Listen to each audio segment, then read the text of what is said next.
Hey everyone, it's Robbie, back with another video today. Wanted to go over some topics around expected value betting, positive EV, and CLV, and how to figure out some of these things. So, OddsJam definitely helps with a lot of these tools. Obviously, they have their own positive EV dashboard. Now, if you don't have the industry plan or above, you're probably not going to see that. But I think it's still important to understand the concept of how we're coming up with what this EV betting means, how it's calculated, and how to determine if a bet is positive EV.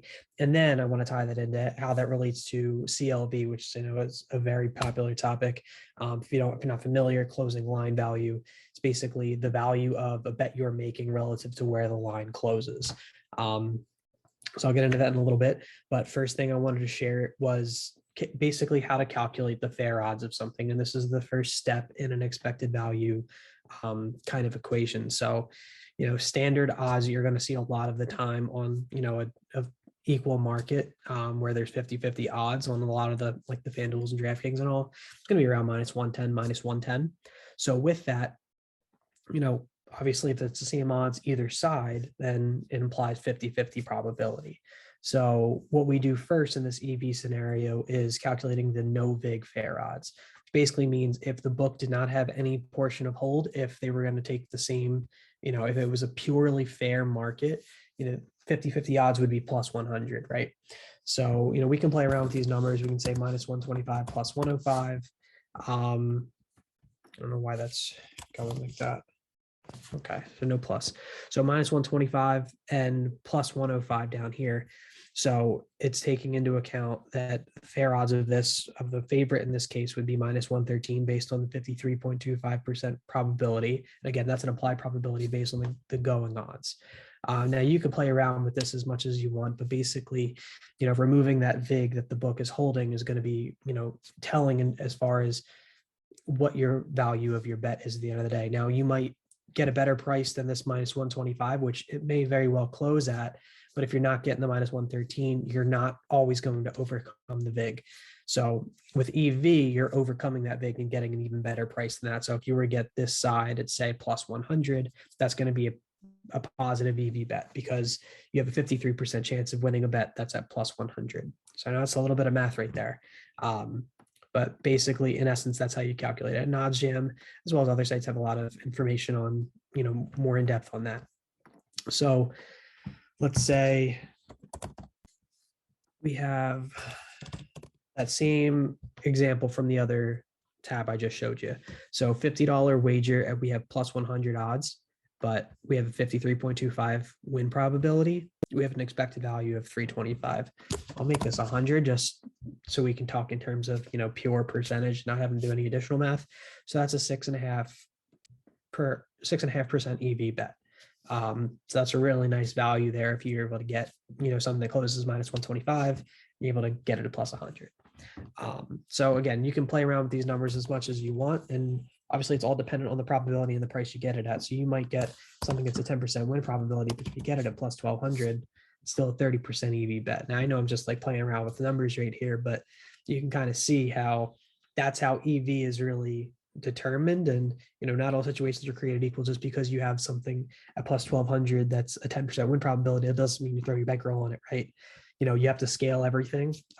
So determining bet size, we can cover in another video, but I think just understanding what's going on with the expected value is really important here. I'm going to move on from this real quick and just show you how that ties into CLV.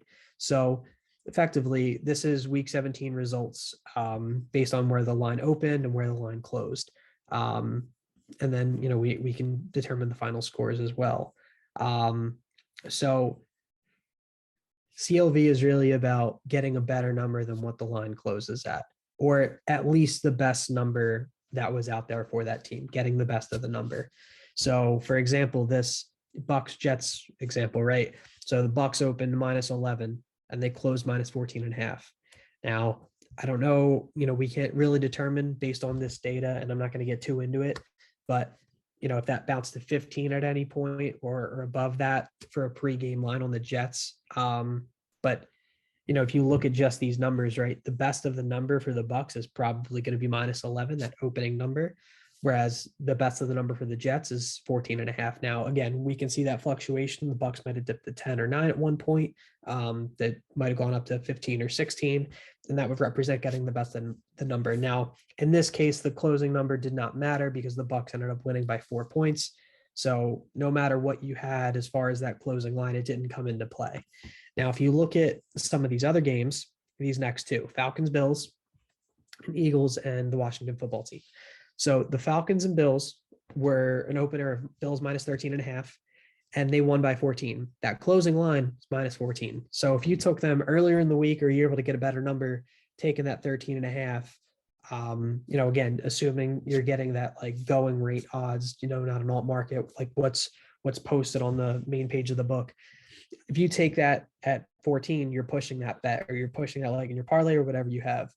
At 13.5, that bet's a winner. So that's really where that comes into play. And again, it's not going to happen on every single game, but it happens enough to where that's indicative of being a winning bettor and getting positive value on your bets. Same thing with the Eagles and the football team. You see a little bit more movement here. The Eagles ended up winning that game by 4 points. So if you got them at -3, that's a winner. If you got the football team +6, that's a winner. But if you bet either in the other case, if you bet Washington at the open or Eagles at the close, those bets lose. So especially when you get around those key numbers, obviously 3 and 7 are the primary ones there, but other common numbers like 4, 10, things like that, once you see the bouncing around those, that's really where you can have even more value. All the numbers are differently valued, of course. A 9 or an 8 is not going to be nearly as valuable as a 7 or a 10, just because how many times does a team win by 7 or 10 versus how often do they win by 8 or 9? So there's a little bit of that goes into it as well. And you'll see it within the alt market pricing. Like if you look at the alt lines, that juice, getting that key number is going to be a lot more pricey in terms of buying it down, or if you're even, taking a plus money line. That's really where those come into play too. Again, this is not going to occur for all of these games. If you scroll down the list, I don't think the closing line, opening line really mattered for many of these games. This was a close one where I know the Niners were up by 13 late and they ended up winning by 16. So they did cover this original line if you got them there, and the Texans didn't, even though that was the best of it. At the end of the day, it's just getting a better number, and the math will work out in the long term, right? It's just statistically proven over a long enough sample size. If you're putting out positive EV bets, you're going to win over the long run. Now, of course, there's variance here, right? You can lose a couple bets in a row. You can win a couple bets in a row. But over the long run, if you stick with the strategy and you are able to garner positive value out of the bets that you're making, that's really it's going to indicate more success over the long run for you, as opposed to just picking winners. And I know that's a heated debate on, gambling forums all over, but CLV does really matter. Getting positive value does really matter. And that's also where OddsJam comes in to help. I'll show you guys really quickly, but it has its own positive EV dashboard, and you can filter what you want on here, minimum EV percentage, things like that. You can also unlock live odds if you're interested in that, and that would be for our middle as well. But just going down the list and seeing all these positive value opportunities, it does it for you. Again, this is industry plan and above, but I think it's very, very much worth the investment because it does a lot of this work for you. And, you don't even have to have an opinion on the game. Sometimes they're trying to find that closing line value, right? Like this, comparing to Pinnacle, does it automatically for you. So that's all I'm going to cover for today, guys. Thanks so much for tuning in. Have any questions, leave a comment, send me an email. But thanks all for tuning in, and I'll see you next time.